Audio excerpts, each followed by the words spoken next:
আমার একটা ভাটা আছে, সেটা কঙ্কালী অঞ্চলে পাথরঘাটা গ্রামে।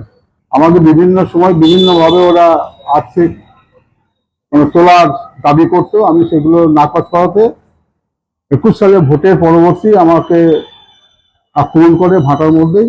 আমার স্টাফদেরও মারধর করে বন্দুক দেখিয়ে, এবং এরপরে আমি তো নিজের জীবন নিয়ে বেরিয়ে চলে আসি। শতাধিক ট্রাক্টর, ওই এলাকায় যত ট্রাক্টর ছিল সমস্ত ট্রাক্টরদের মালিকদেরকে হুমকি দেখিয়ে জোর করে সমস্ত ভাটা থেকে প্রায় 100-র ওপর ট্রাক্টর ভাটাতে ইট লুট করে।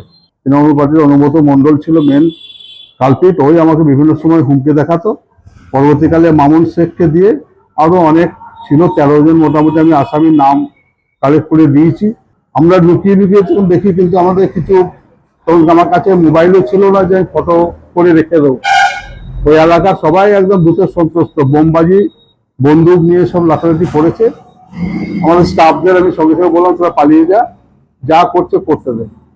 নিজেদের জীবন হাতে করে নিয়ে আমরা নদী পার হয়ে বেরিয়ে পালিয়ে আসি। অনুব্রত মণ্ডলের বিরুদ্ধে এফআইআর রুজু করল পুলিশ।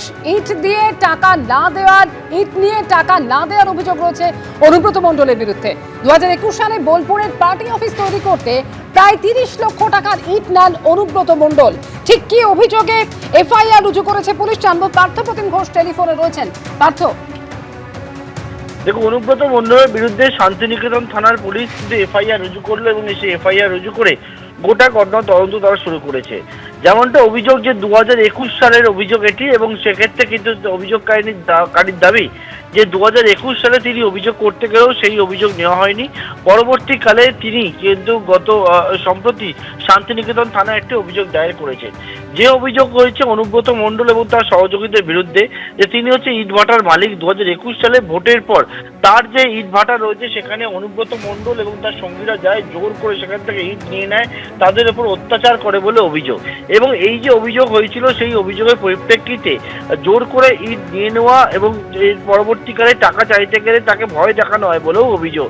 ভয় দেখানো সহ একাধিক বিষয় কিন্তু যে অভিযোগ দায়ের করা হয়েছে, এই অভিযোগগুলো পরিপ্রেক্ষিতে কিন্তু এফআইআর রুজু করেছে পুলিশ। অনুব্রত মণ্ডল বীরভূমের তৃণমূল নেতা, এবং তার বিরুদ্ধে যেমন এফআইআর হয়েছে, তার যারা সহযোগী ছিল তাদের নামেও কিন্তু অভিযোগ ছিল। অর্থাৎ অনুব্রত মণ্ডল এবং তার সহযোগীদের বিরুদ্ধে এফআইআর রুজু করেছে পুলিশ। শান্তিনিকেতন থানায় সেই এফআইআর রুজু হয়েছে এবং পুলিশ জানাচ্ছে একেবারে বীরভূমের তৃণমূল নেতা অনুব্রত মণ্ডল এবং তার সঙ্গীদের বিরুদ্ধে যে অভিযোগ হয়েছে সেই অভিযোগের পরিপ্রেক্ষিতে তারা অভিযোগ খতিয়ে দেখে এবং তারপরে কিন্তু এফআইআর রুজু করে বর্তমানে তারা তদন্তকে এগিয়ে নিয়ে যাচ্ছেন।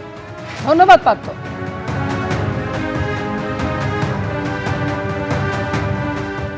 আমার একটা ভাটা আছে, সেটা কঙ্কালী অঞ্চলে পাথরঘাটা গ্রামে। আমাকে বিভিন্ন সময় বিভিন্নভাবে ওরা আর্থিক তোলার দাবি করতো, আমি সেগুলো নাকচ করাতে 21 সালে ভোটের পরবর্তী আমাকে আক্রমণ করে ভাটার মধ্যেই। আমার স্টাফদেরও মারধর করে বন্দুক দেখিয়ে, এবং এরপরে আমি তো নিজের জীবন নিয়ে বেরিয়ে চলে আসি। শতাধিক ট্রাক্টর, ওই এলাকায় যত ট্রাক্টর ছিল সমস্ত ট্রাক্টরদের মালিকদেরকে হুমকি দেখিয়ে জোর করে সমস্ত ভাটা থেকে প্রায় 100-র ওপর ট্রাক্টর ভাটাতে ইট লুট করে। তৃণমূল পার্টির অনুব্রত মণ্ডল ছিল মেন কালপিট। ওই আমাকে বিভিন্ন সময় হুমকি দেখাতো। পরবর্তীকালে মামুন শেখকে দিয়ে আরো অনেক ছিল, 13 জন মোটামুটি আমি আসামির নাম কালেক্ট করে দিয়েছি।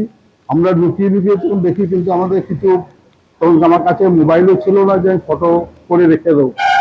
ওই এলাকার সবাই একদম ভূতের সন্ত্রস্ত, বোমবাজি বন্দুক নিয়ে সব লাফালাফি করেছে।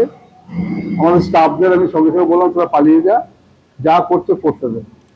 নিজেদের জীবন হাতে করে নিয়ে আমরা নদী পার হয়ে বেরিয়ে পালিয়ে আসি। এবিপি আনন্দ, এগিয়ে থাকে, এগিয়ে রাখে।